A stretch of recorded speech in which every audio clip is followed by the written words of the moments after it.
When I was doing my exercise this morning, I heard that there was an incident. The Navy Yards and traffic was tied up. They didn't know what it was. And of course, coming into the Capitol, I knew something was up because I saw our police officers with their weapons, automatic weapons that they usually don't carry, at least in view of everybody that's out on Constitution Avenue and other places. So, Mr. President,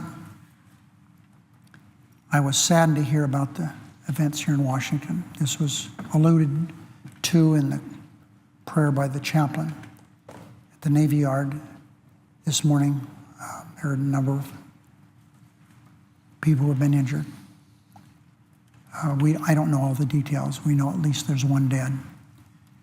And I don't know all the details, don't know a lot of the details of this tragedy or who the perpetrator or perpetrators may be. But according to the reports that we've gotten, several people were killed and several more injured, including a Washington Metropolitan Police officer and a military police officer. My sympathies are, of course, with those families who died.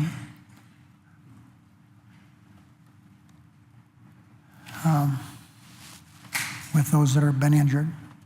And my wishes go out to all those who work in the Navy Yard complex, which is just a short distance from here, and the surrounding neighborhood. As usual in these events, you have to recognize the first responders, rush to the scene, their professionalism. I don't know all about it, but I'm certain it was there. And my thanks go to the brave law enforcement officials who were on the scene and who put their lives on the line.